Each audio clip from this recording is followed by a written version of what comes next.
Views expressed in this podcast are solely those of the participants. The hosts make no claim to be literary experts, and their opinions are exactly that, opinions. All creative works discussed or reviewed are the intellectual property of the creators of said stories and is being used under the Fair Use Doctrine.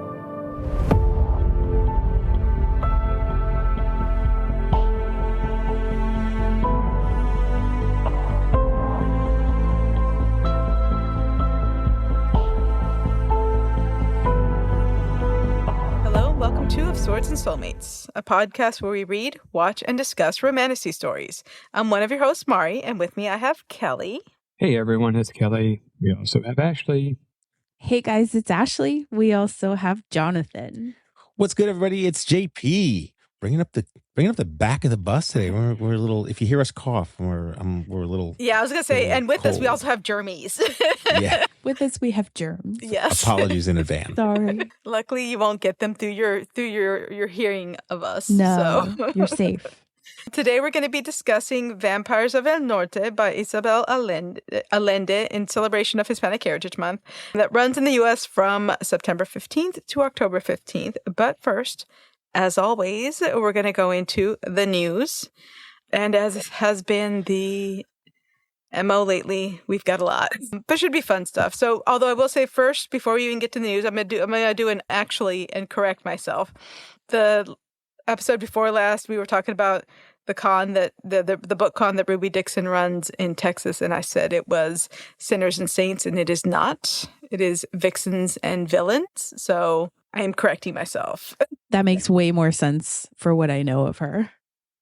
Yeah, I don't know a lot about any of them. Like I've seen some people like post things, so just a little bit, but like I said, it tends to happen so close to Dragon Con that I kind of have it as I don't know that I'm ever gonna go. We'll see. I would like to, but it just makes it hard when the time of year they have it. So, all right. So first bit of news. Hannah Nicole Mehrer announced the title of book 4 of her Assistant in the Villain series. And after much speculation and trying to guess what it's going to be, it is Adversary to the Villain. What do you think that means? Sorry. We don't know. I mean, Trouble in Paradise? Maybe. Maybe instead of like a fake marriage, it's a fake adversary. Oh. Maybe I'm here for that. Yeah. I like it. Okay. So it releases August 4th of next year, of 2026. It's available for pre-order now for $19.99 for the paperback. I don't believe any images have been released. It's just like, the little placeholder picture. Yeah, I don't think I've seen anything. Yeah, it says Edge is coming soon, too. So I don't know if something's going on there. I mean, she's kind of been setting the standard for paperbacks, isn't she? Like, I don't think any of her books are hardbacks. I think she might have released 1 or 2 special editions. But yeah, all of her books have been sprayed edges so far. But just like regulation, like solid color. Solid color, yeah. But which is delightful. That she's sticking with one like format all the way through, because she's popular enough now that she could probably get away with doing hardcovers, you know what I mean? And people would buy it. Sure. But then your bookshelf doesn't match. Right. No, we need I'm looking at you, Travis Baldry. Yeah. I'm excited. I think it'll be fun. I to be honest, still haven't read the third one. Like I haven't. I just haven't read it. Yeah. I haven't had a chance to. It's been a little busy and then we haven't been feeling well, but it is high on my priority list. Yeah. I mean, they're fun reads. I'm sure it'll be a good time. Yeah. I haven't finished the second one yet. Shame on you. So for the podcast, we've read just the first one, right? Correct. We read the first one just as the second one dropped, I think. So maybe we need to read the second one as a podcast at some point soon. If memory serves, Kelly didn't hate that one. Right? Kelly, I think you were down for it. No, I didn't hate it. Yeah. It was good. That's high praise for Kelly. It was good. I mean, I just haven't had time to read the second one. No, Right. yeah. But maybe if we read it for the podcast at some point soon, then we can all read it and talk about it. That'll be cool. Yeah, well, let's plan to do that at some point. We'll look into the I think schedule. once your busy season is over is really what it is. Like, Yeah. because when we hit that fall season, y'all get really busy. So busy. So much fun stuff to do. All right. On to another prolific writer, Abigail Owen, will be at New York City Comic Con. So this episode that we are recording will drop on October 9th. So that is the day that she will be at New York City Comic Con. So today she's going to be doing a panel called Women in Fantasy, Shaping New Worlds. And immediately after that, she'll have a book signing. So if you're there or you know someone who's there and you're interested, I would say make sure you go by and check her out. I mean, shout out to Abigail Owen, because I feel like that girl is always on the go. Everywhere. She's all the book signings, all of the table talks, all of the releases. Like, Yeah. I don't know if she takes a break. And I love that for her if that's her jam. Yeah. She's does a a ton of writing too. Yeah, she's a hustler, man. She is out there doing the damn thing. You know what I like about Abigail? Her sparkly jacket. Yeah, I feel like she's got a show uniform. It's like when we're going to go to these conventions, she's got like, you can tell where she's at that day. Like if she's sparkled out, like she's going to be interacting with people. Yeah. And she's very approachable. So She was super nice and very delightful. I agree. Friendly. So as a reminder, she's the one who did Games Gods Play. And what was the name of the other series? The Fae King. Nope, that's not it. The Wraith King. Nope. Wraith, no. No, It was that's Juliet Cross. Dang, all over the place. In stereo. It was actually one of the first series we read, Completed. and Kelly liked it. What was it, Kelly? What was it, Kelly? Dominions. The Dominions. Yeah. Yeah. I have not read the final book in that series because it wasn't available yet on Kindle Unlimited. It's like the only one in that series that isn't on Kindle Unlimited, or at least it wasn't the last time I looked. Which one is it? The Dominion series. Yeah, but which book? Oh, it was like book 4. It was the final book. No, like which book one? What's book 1? Oh, you're asking too many qualifying questions. The twin sisters. Okay, gotcha. Like the where she got like fake kidnapped, Yes. but he accidentally kidnapped the right one. Yes. Okay, cool beans. Also, next author that is also very, very prolific lately. Next year's just going to be another good year for books. There's a lot of books I think we'll be interested in. So next year, Sarah Beth Durst, who wrote the Spell Shop series, has announced that book 3 will be available for next year. It's going to be released July 21st, 2026. It's available for pre-order now for $27.89 as of the time of recording. That's for the hardcover. It's Sea of Charms. So We got to get the hardcover. We can't not get it because we got the first 2 are hardcovers, yeah, same. actually.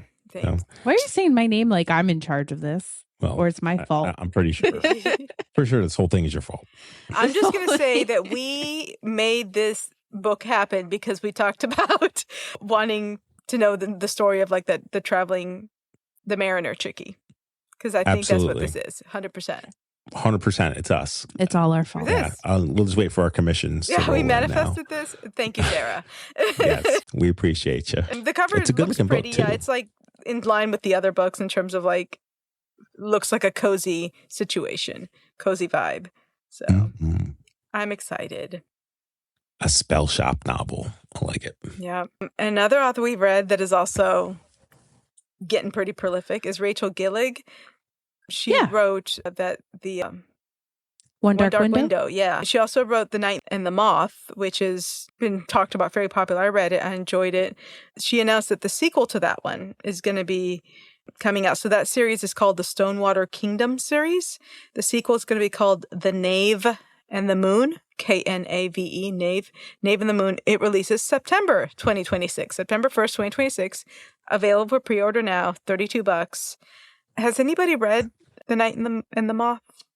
No, I have not. but I want to. I like the cover is very appealing. Yeah, it's an interesting concept, and maybe something we might want to read for this. It's like that dark romantic-y vibe, just like One Dark Window was, and it's got an interesting kind of magic system. And I'm trying not to give a lot away, but I think it might be an interesting read. I'm interested to see where the sequel is going, and if it's going to be a duology like One Dark Window was, or if it's going to go on beyond that. I was going to say, I think I got stuck on book 2 of that duology. Like I didn't get all the way through it. I haven't started the second one. I was going to say there's only 2. Yeah, I'm waiting for it to come in on Libby, so I'm still waiting for the second one. Is that the one with the cards? Yeah, but isn't there? There's not? Which one is the one where it was like? No, never mind. It's got to be someone else. I'm thinking about like the vampire fire cylinders. Yeah, I'm thinking about like the Vampire Rose one. Oh, you thinking about Carissa Broadbent? Yeah. Yeah. Okay. Yeah, Sorry, I got she's get my super wires prolific crossed. too. Yeah. Yeah, no vampires in the Gillig stuff. I could get back into the second book for this. I think it just kind of stalled. There was just so many pretty books coming out at the same Yeah. time, and I was like, you just get like baited away. So not that her books I aren't really pretty. I enjoyed find her them prose. attractive. Like her books are pretty on the inside. Like the way she Mhm. writes was really, I think, fit the gothic romantic vibe really well. The Night and the Moth feels a little less like poetry, but it's still really decent, really good prose. Okay.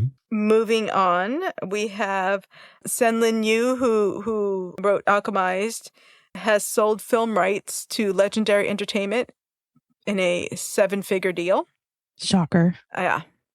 So that came out like basically just as the book was coming out. So, I was going to say like immediately. yeah.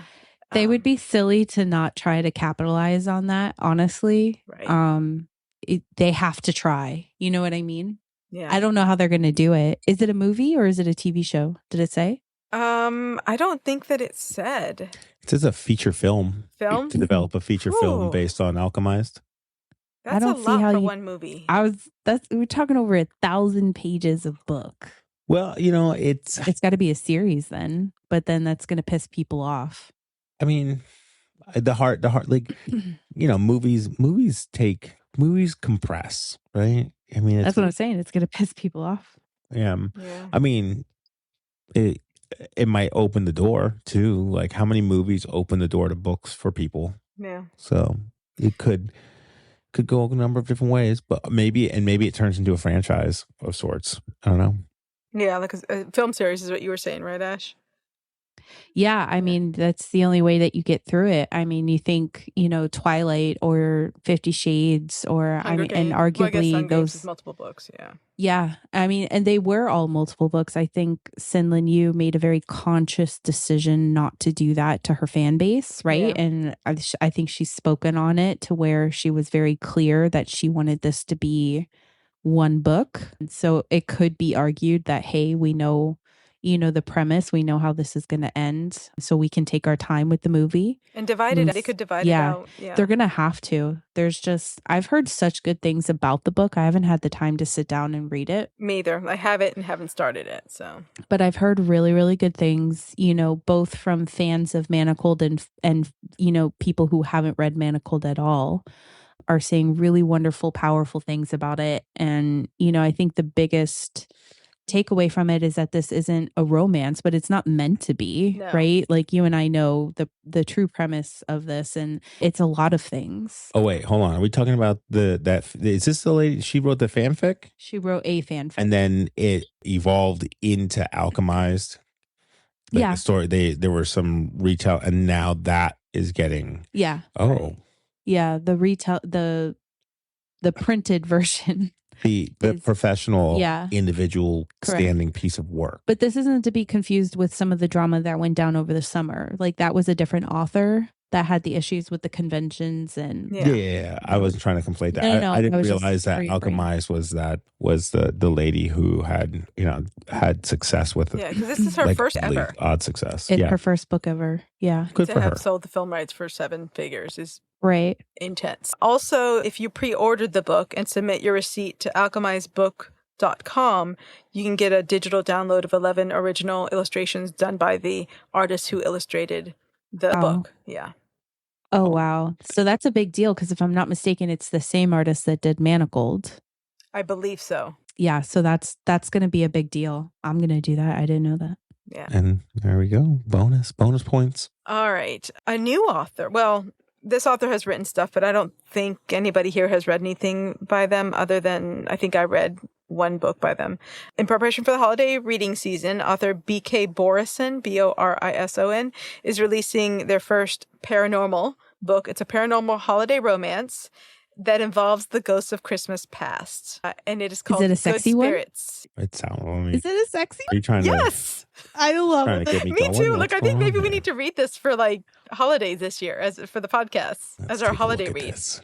That was not a no from Jonathan. It's a beautiful looking book. It is. Does they have an audiobook for you? They do. Sign us up, Mari. Yeah, so it releases October 21st. of this year. It's available for pre-order. It's $15. Also, as pretty as that version is that's available, there's also Crate is doing a special edition, which is gorgeous. I think I'm gonna get the Crate if I can. Close your ears, Kelly. It's so pretty. It's like dark, rich greens and red. So backtrack. I know, Jonathan, holidays, winter holidays, Christmas, all stuff is your jam. However, of all the holiday stories, Christmas Carol is my favorite. And poor Kelly will attest that I think I have I've submitted him to watching, I think, every version of Christmas Carol that exists. We usually I usually at least watch multiples every year in December. I'm watching like Scrooged. I'm watching the Muppet version. I'm watching all the versions. I'm reading it and I'm listening to an audiobook. Like it's a ghost story, but also Christmas and also like a moral. It's just ticking all those boxes for you. 100%. Yes. Yes. Love it. I mean, it could be drugs, right? Yes. It could always be drugs. Sometimes I feel bad. I said to Jonathan the other day, I was like, I think it's time, for another bookshelf. And he was like, same, like for his side of the office. Yeah, it's getting kind of rough in our household with now this. We used to joke when Jonathan would ride that we couldn't both be cyclists because we would go broke. And I'm starting to feel that way about books. Yeah. Oh, we're $16 broker now because I just ordered that book. It gets here I asked for it to be here on October 21st. Nice. I got a book today. I haven't opened it yet. I'm excited. I got a book. I didn't even know. I have a signed book plate waiting for that book too. Nice. Hot dog. Yeah, that looks. It just you can bait me in with a good looking book and like a rom-com sort of Christmas. Have it be like a holiday book. Yeah, I was like, this is up Jonathan's alley. I'm Sold. sure. Yeah. Kelly, you down for reading this maybe like later this year as a Christmas read? Sure. Yeah. Like I said, I don't know a lot about the actual books. Obviously, I haven't read it. It's not out yet. I don't have an arc or anything. I have read one book by this author. It was a Christmas story, like a holiday story. It's the Love Light Farms, I think it is. And it was good. But it's just a standard like contemporary romance. There's no magic or anything, and it's just like a holiday contemporary romance. So I'm really curious, adding this little element of Christmas Carol and like ghosts and stuff. So heck yeah. Yeah. All right. And last bit of news, an update on the After the End Kickstarter we talked about that Ali Hazelwood and Adriana Herrera did, which is completed. It ended up being Kickstarter's biggest publishing project of the year. Oof. It is Kickstarter's 8th highest funded publishing project of all time. Oh, gosh. They were fully funded in under 4 minutes, and in the first 24 hours, they had 700,000. 4 minutes. 4 minutes, fully funded. Yeah. Wow. So I ended up buying, of course. I ended up buying it, but I ended up doing the digital, like the ebook and the audio. So we'll see. And this isn't the same one. This isn't the collection that they just released, is it? Are you thinking of the other Ali Hazelwood one, the Scared Sexy? Yeah. No, yeah, I got those conflated right? too. So Ali Hazelwood, Katie Robert, Kimberly Lemming, Ruby Dixon. Shoot. I think there are like 5 too. of them. Yeah, there's like 2 of them that I six. can't. Yeah, there are like 5 or 6 of them released we did, I think, mention this in a prior news thing. They released, it's novellas. They're like, series is called Scared Sexy. They're short novellas. They're available on Kindle Unlimited and Audible. So they released them to audio is available off the bat right away. And they're like set in Halloween times or have a little bit of something related to Halloween. I finished reading all of them over the weekend and very much enjoyed. I think my favorite one was Katie Roberts' Beautiful Nightmare, which is basically a sleep paralysis demon. Mm-hmm. And the person that she's supposed to scare. And it gives me very much like somebody watched Monsters, Inc. and was like... It was interesting because I think previously I had read that one, No Sugarcoating It. So there was that succubus That's DJ thing. Russo, right? Yes. Yeah. Mm-hmm. And then so when I read Beautiful Nightmare, I was like, it felt like that, but not quite. It was a quick hit too. It was like 7 chapters, something like that. So far. So I'm on book 4 right now. in that one, or novella number 4 in that one. But so far, I enjoyed Ali's book. I'm looking forward. Hot for Slayer. I'm just now starting Space Vampire, so I'm like interested. I'm interested because I'm like, oh, I see there's a warning here. So I'm like, I want to see what she has to say in that one. Okay. So Ali Hazelwood's Hot for Slayer to me gave very like Buffy the Vampire Slayer vibes in a way, but the Vampire Slayer was the dude and his name was Laszlo, so all I could think of is What We Do in the Shadows. In my head, that is who that was. Yeah, I thought that it was fun. It was well done. I thought Ruby Dixon's was very well done. The Space Vampire, I think is what hers was called, which is always interesting. I always like when you have kind of traditional-ish horror tropes and then put it in space. And Ruby Dixon writes she writes a lot of different things, but I really like all her like space stuff or alien stuff. I think that's my favorite stuff of the stuff she does, the Ice Planet Barbarians and that whole series of things.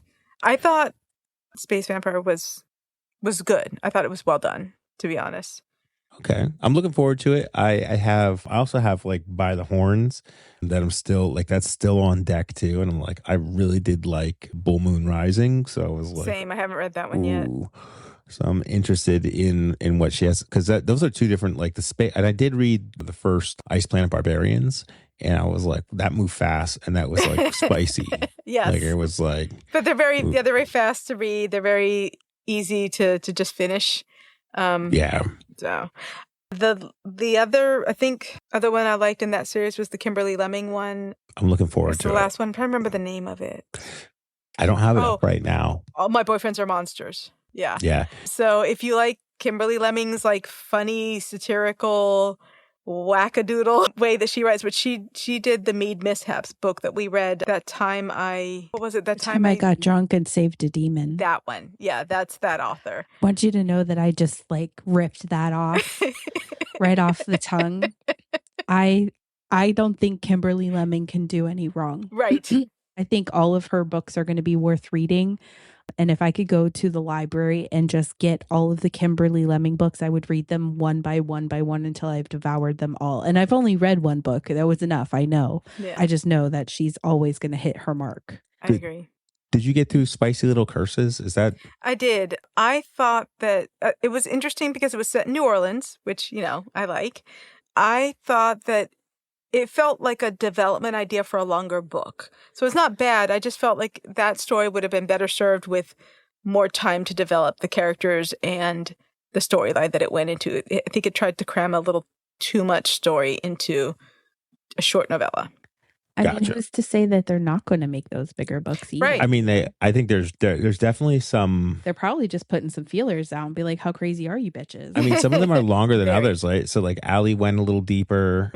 I didn't feel like I felt like the next two were kind of short-ish. So I'm hoping that Ruby goes a little deeper, and then I see, I don't know if Kimberly did the audio stuff or if she used the same person, but I enjoyed the audiobook from that time I got drunk and saved the demon. So I'm hoping it's the same voice. Yeah, I don't know, but I will say that just rating it off of the audio book, Kimberly Lemming's audio book was the best listening experience.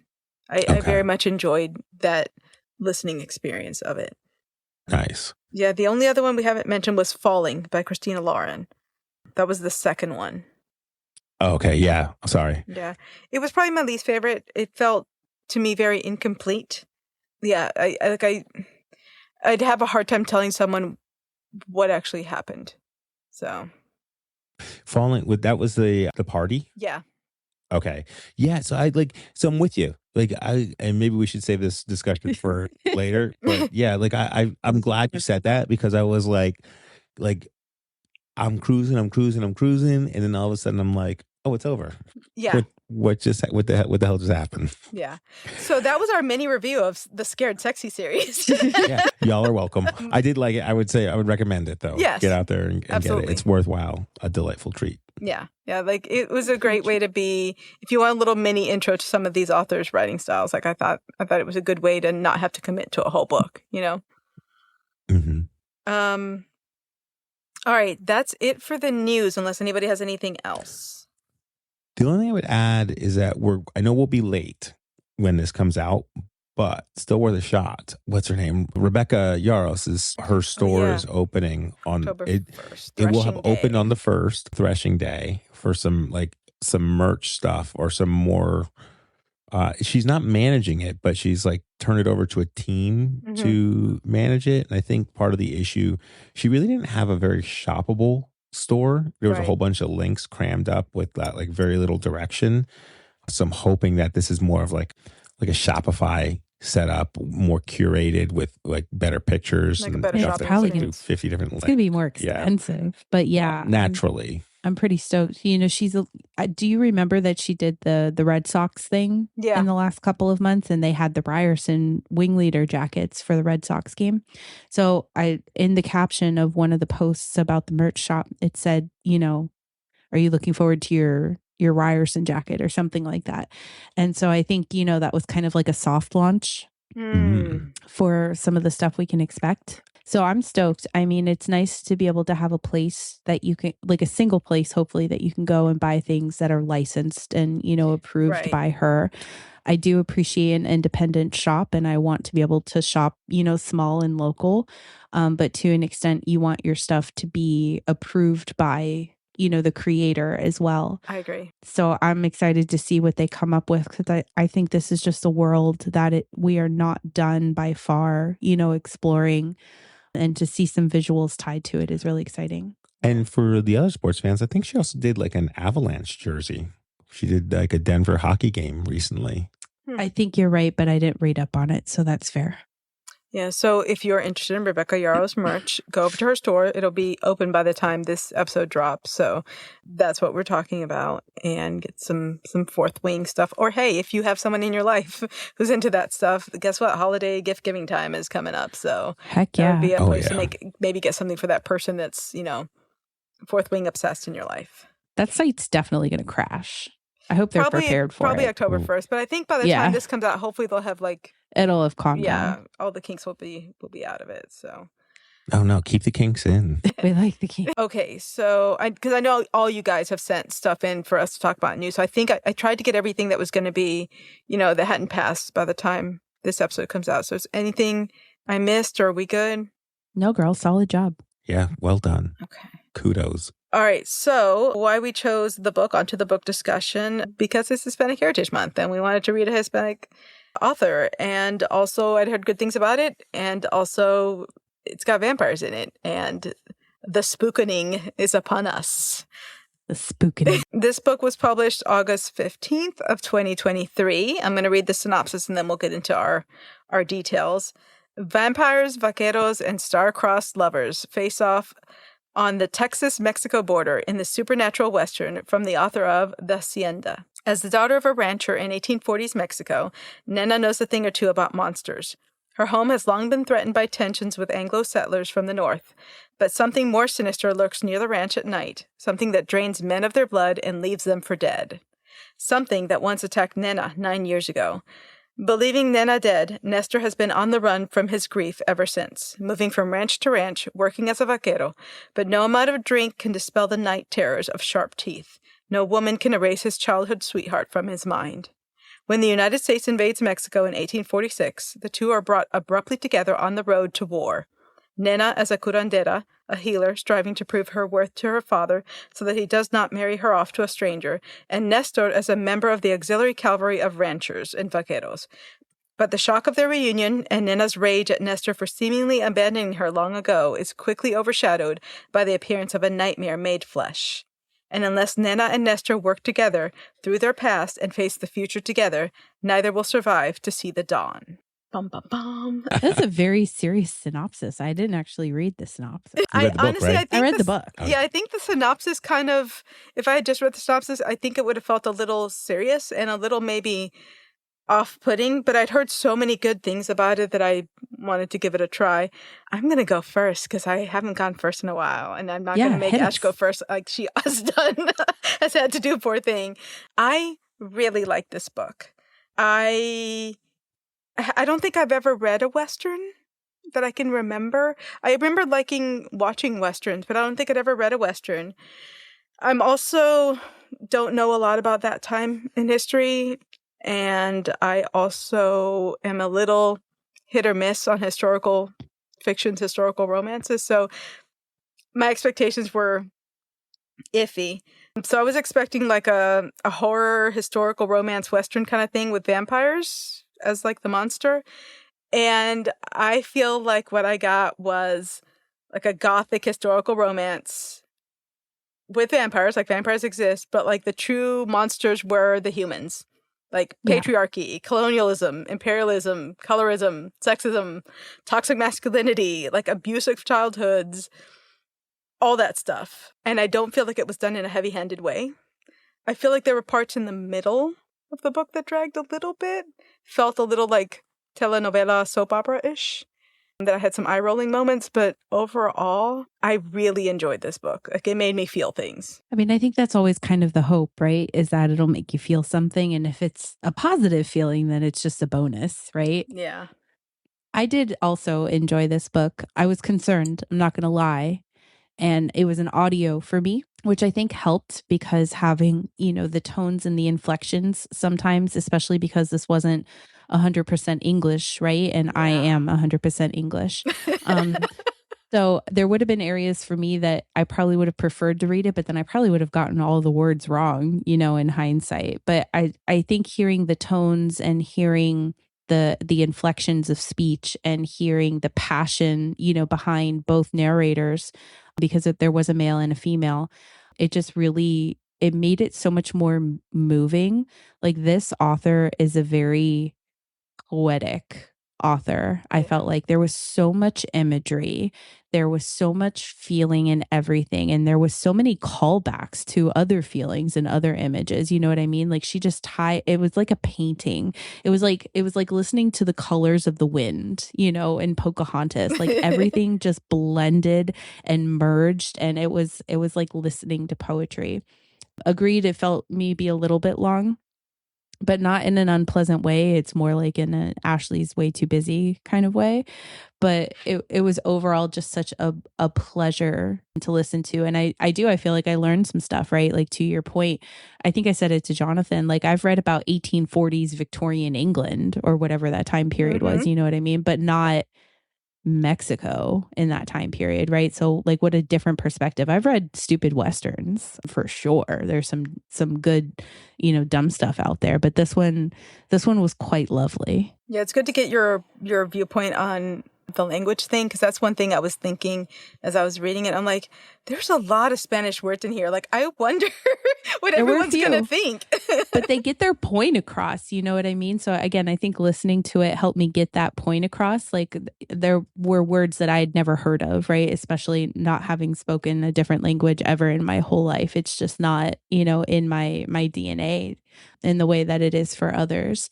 But like, they get their point across. And so while you might not know its exact definition or translation, you don't feel lost in the story. Like, you didn't lose anything. And in fact, it just, made it that much more authentic. All right, guys, what'd you think? A medium liked it. I thought what I found really appealing was the way they told the story so I didn't lose sight of the idea that they were like, what was it, like 1829 or something like that? I thought she said it was 1840. 1846. Okay, 1840s. Well, okay. 1846 was the main part of it, but it did flash back to their childhood, which would have been 9 years before that. So Gotcha. Yeah. I don't know. Numbers. 39. 1839. So like in that, like I didn't go into it like it wasn't like old timey speech. So I was like, oh, okay, cool. And like it went in a direction that I didn't think it would, or that I was hoping that it wouldn't. It left me, I think it just left some food. There was some food on the table. There was more, I think, that it could have done, and it just left me hanging out. Like, I guess I had hoped that Nena would be like an unturned, or like a turned, like dormant, like let me just rise up. And Oh, you thought you were going to get a little bit more supernatural. yeah, I didn't get like it, I think it was, I mean, shit, it was well played, but I did want more of the supernatural. I think there's more out there. Like the way it ended when she was like at the water, and she was like, yeah, like she can set, like so she can, Communicate with them. yeah, when she was attacked, right? So there's some, she's been marked and she's survived, but does she retain any that she didn't turn? She didn't in that traditional, like, you've been bitten by a vampire and you've turned, like that doesn't like, or does it? I don't know. It wasn't stated, but it wasn't Maybe if they kind of choose your own not stated. ending.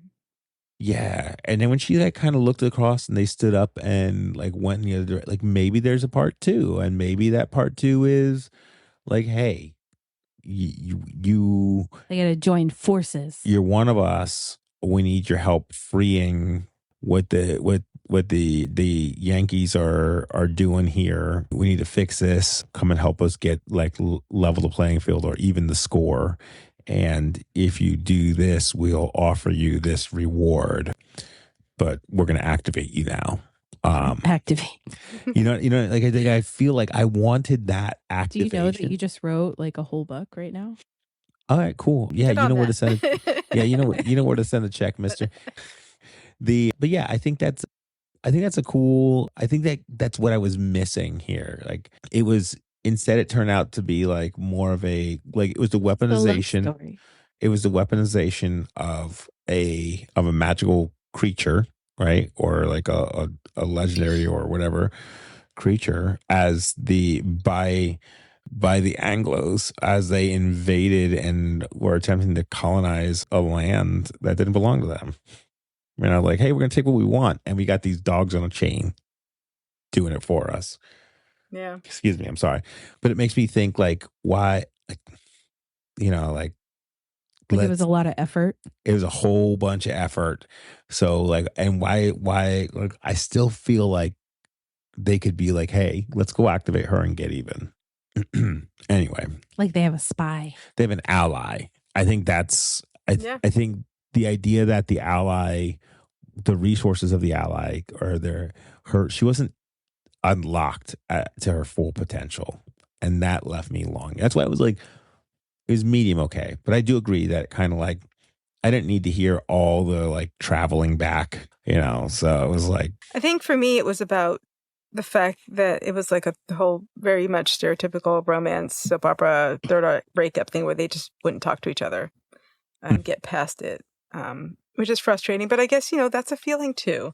That's part of it. And that's fine. It's not my favorite, but it's fine. Well, and that's the time too, right? There wasn't a whole lot of emotional intelligence back then. Especially for two like wounded people, basically. Right. Let me correct myself. Traumatized. I think I said it was written by Isabel Allende. I apologize. It's Isabel Cañas is the author. I put it wrong in the notes. That's on me. It's been a day. I'm so sorry. Fully forgiven. Kelly, what'd you think? I didn't hate this book. I didn't particularly love it. It was okay. I think that the book was interesting in that it blended a lot of the historical events about essentially the Mexican-American War into the background of the book and used it. I thought back to the most accurate and truthful line ever uttered in a Disney movie was in Pocahontas when the Indian chief said, "These white people are dangerous." And essentially that's what we're using as the backdrop here, is we're using the backdrop of the instability in Mexico in the run-up into the Mexican-American War and how that all unfolded.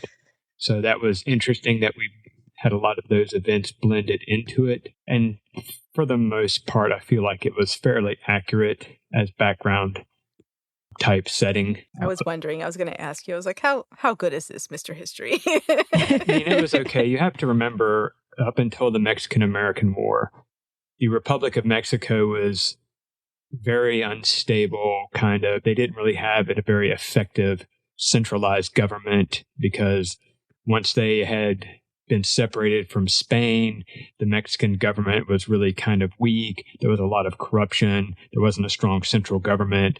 So it reminded me, like, it made me think of like the feudal system. Is that kind of what it was? Sort like of. every I mean, you had a ranch lot had of- its own thing. Right. And if you ever watched like Zorro, this is the same kind of thing. You had the wealthy land barons, who owned the land and people worked for them. And so Zorro was, fighting against the wealthy Spanish landowners who were abusing the common, the workers and stuff.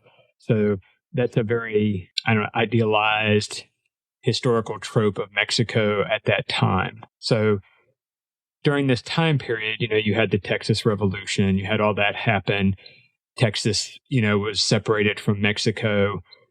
However, the Mexican government refused to recognize details of the treaty. So there was always this long-running dispute about where exactly is the border. Is it the Rio Grande or is it the Nuce River? So there was a lot of dispute about that. And eventually President Polk, under pressure, basically tried to buy the territory. The government refused. Polk sent 80 soldiers essentially across the border to basically antagonize the Mexicans. And so the Mexican army, which was kind of a militia, formed up, tried to repel the American soldiers, which, they essentially fought a conflict with the American soldiers, which immediately let President Polk go to Congress and say, they attacked our soldiers. Now we got to go to war. Wow. And then so that was the pretext allowing the Mexican War to unfold with the permission of Congress with President Polk. So basically it was a classic use a small force to antagonize them. They fought back, and now we can say, now it's time for war. And then so obviously that war was, pretty short-lived, not even a full 2 years.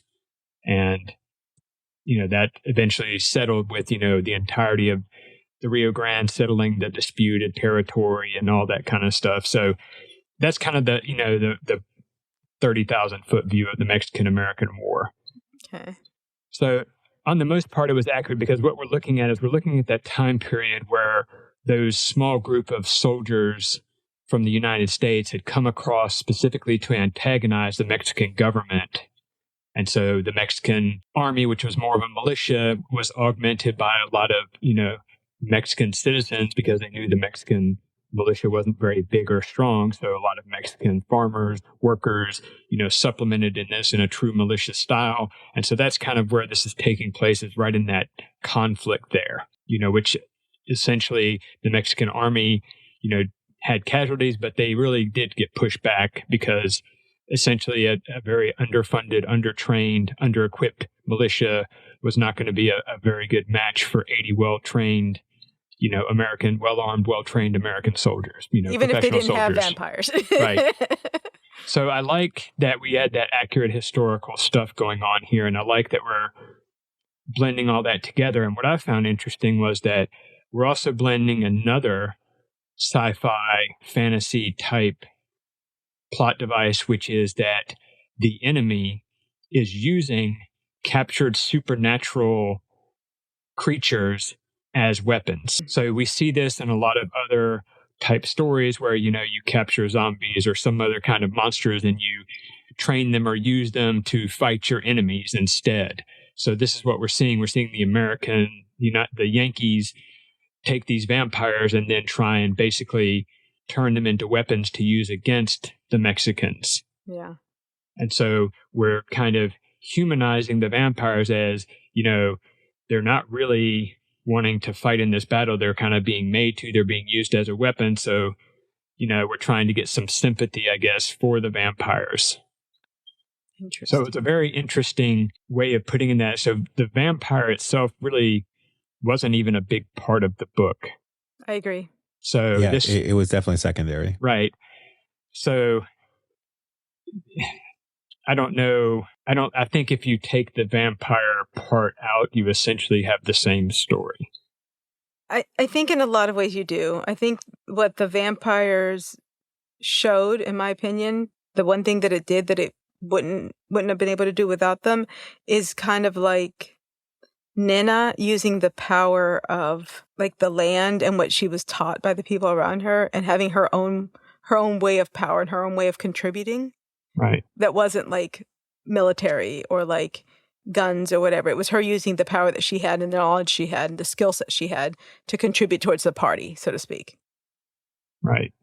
So, essentially a lot of what this story's conflict came down to really wasn't even about that. The story's main conflict was really about Nuna and her conflict with her parents and the expectations of what she is supposed to do as a faithful and loyal daughter of a, Spanish Mexican landowner.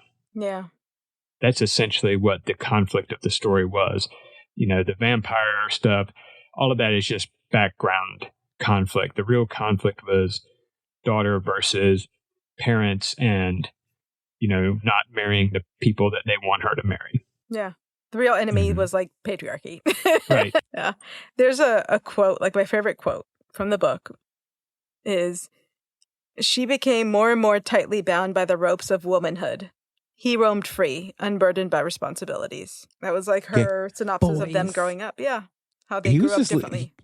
He was living the life. Once he left, he was sleeping around. He found himself some widows. He was going to sleep his way to the top, earn some money. I mean, he had his trauma too, though. He was not dealing with his trauma very well. Can you imagine thinking like, because he wasn't even responsible. He was just like existing. He was just like, oh shit, this happened. This is something we do. Like we went in search of we went in search of silver, and then this happened, and now I think she's dead. I better just abandon everything and keep running. He was a baby. He was so young.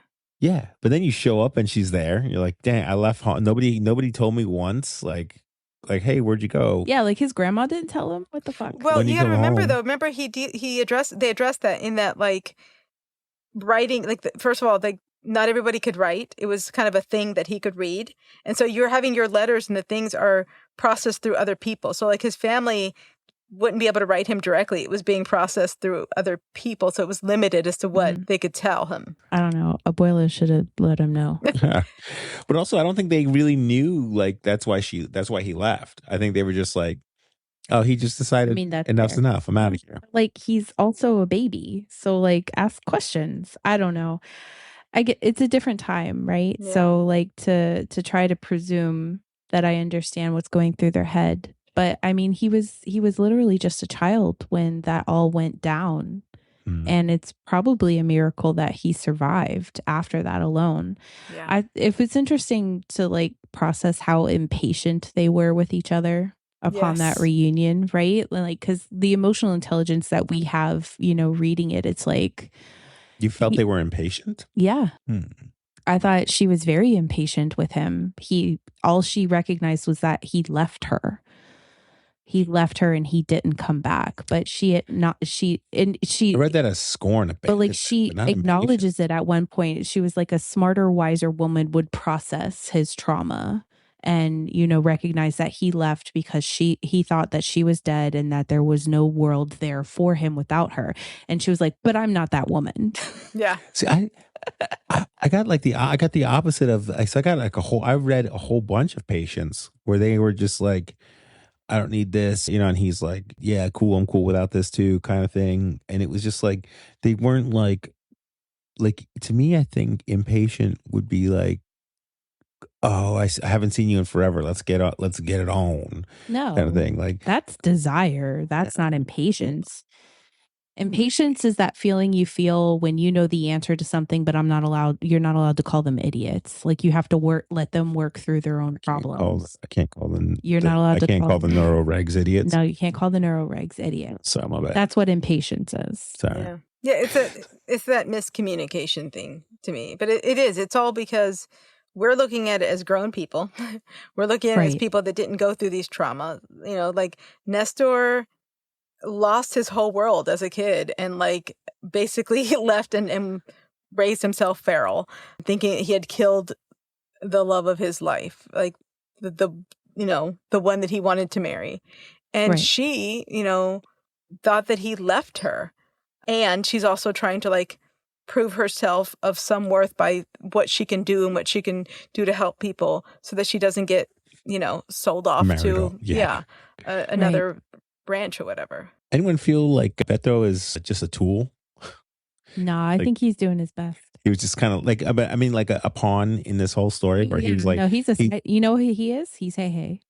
Hey, he was just there to he was there to get bitten so that way they could connect the dots. I mean, it's part of Nestor's humanity though. You know, he went out there, he made friends, he had some found family that, you know, basically kept him alive. I think Berto was probably key to Nestor's survival after a period of time. And humanization in some ways. How about they were like, hey, we're going to fight this war. And he was like, I got nothing better to do. I mean, I think that was the time. I'm in. Honor. Let's do this. And then when I'm done, like we'll get some food and I'll be on my way. Cool. That was his boy. He was like, all right, we going to war. Oh, I got bit. Did you guys, I wrote down at one point when they talked about, like, they were talking about the different, I think, Mexican, like, folklore and stuff. They were talking about la lechuza. And I was like, oh, we saw that at Halloween Horror Nights. That was like, that one house had that giant harpy-looking thing in the nest.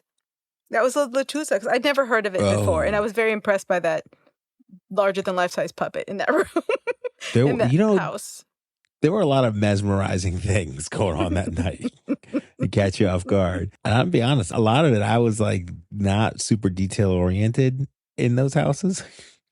So you weren't focusing. Sometimes I got lured in. Like, I was like, "Oh, what's going on? That looks interesting. Oh, this is terrible. This is a terrible idea." Sucker. Yeah, because it was interesting that like what little resistance or what little information they had to like save themselves or keep themselves safe from vampires wasn't through like the menfolk, and it wasn't through the military, and it wasn't through like the hacienda or owners or whatever.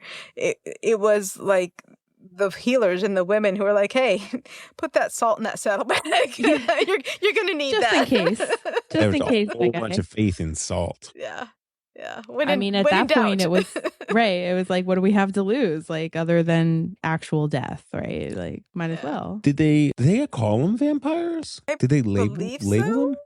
So she picked it up from the Yankees. She says something like that she remembers that the Anglos or the Yankees said the word, and you know she just kind of pieced it together. I don't remember how she words it exactly, but she remembers hearing basically one of the white guys say it. And you know when she finally faced a vampire and saw it, you know, pretty much head on, and that first night in the house with Nestor. She said she talks about connecting those dots. She's like, I don't know how I know, but that's a vampire. Interesting. So I don't remember where in the story it gets said, but she does explain that part. In book 2, she turns. We're calling it now. Book 2's not out yet. I don't think it's going to be. Like, it's not labeled a one of two situation. I think this might be this all elusive thing in the world lately. It's a standalone. Well, Issa hasn't heard this podcast yet. Your friend Issa? But soon right. word will be out. Anything else any other thoughts we want to bring up about it before we go to the final question? Here's your warning, Ash. I really liked the ending on this one. I think it's been a while since we've had just like a polite ending. And so, you know, it was interesting just to kind of hear how she, you know, stood her ground and she chose her man. And she was like, fuck you, mom and dad. That's not what she said, but it's basically what she said. Yeah. And she was just like, you know, if he leaves, I leave. And then, you know, they got their little bit of land, and then they got more land as a gift. And that land included, you know, the quarry so that they could build their stone house. And then, you know, like that little tidbit about the vampire at the end, you know, from across the stream, and they just acknowledge each other. Mm-hmm. I can see where Jonathan's left. This is happy for now because dad wasn't like, my bad. Dad didn't show up to the wedding. Dad was like, no, but he gifted I'm writing you off. Yeah. And he was like, you're right. He did. He gifted land. That's what stubborn old men do. And they don't connected. apologize. It's connected to their properties, and it has the quarry so that they could build their large home. Yeah. But for now, they're going to stay in that hut, and they're going to build, you know, they're going to keep doing what they're doing. I think it's just happy for now.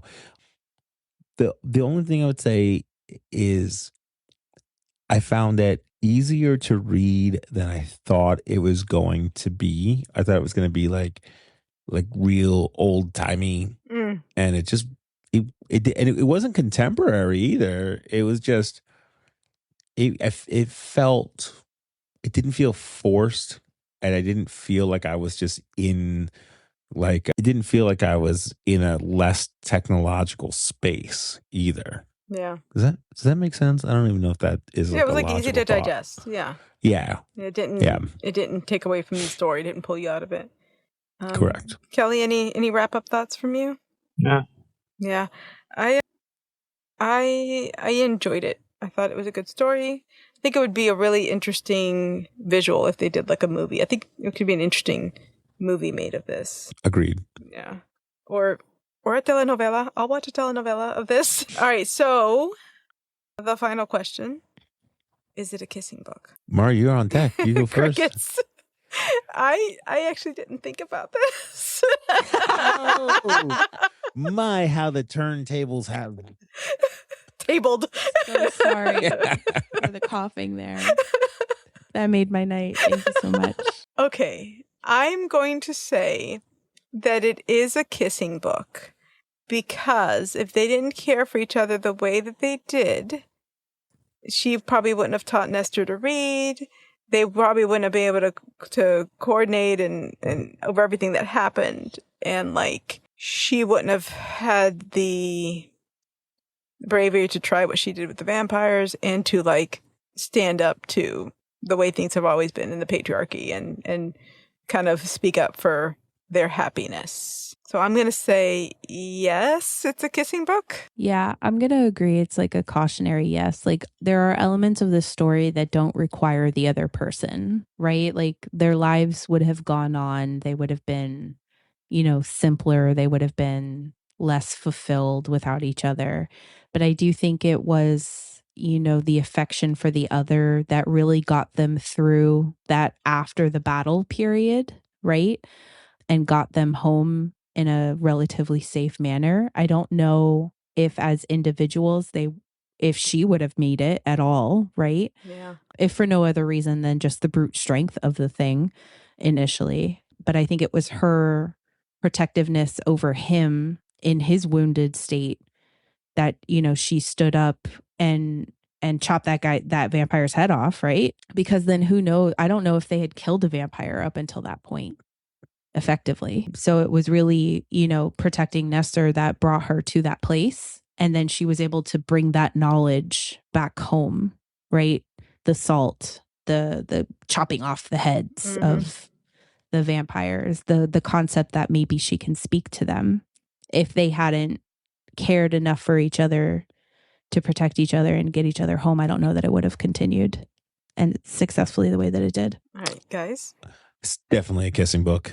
I don't think that he's coming back to save her if he's not in love with her. And they actually talk about like his first kiss with her, where it was like under the guise of just like practicing, but it anchored or cemented their emotions for each other. Yeah, I think a lot doesn't happen if they're not in love, and I think the story is it pivots and hinges at points based on their wanting to be together. So I think, yeah, kissing book. Kelly? I agree. I think it's a kissing book simply for the fact that I think that while he was motivated to go back and help with the militia, I think that if he didn't have romantic feelings for her, he would not have done as much to protect her. Yeah. Look at us. All in agreement.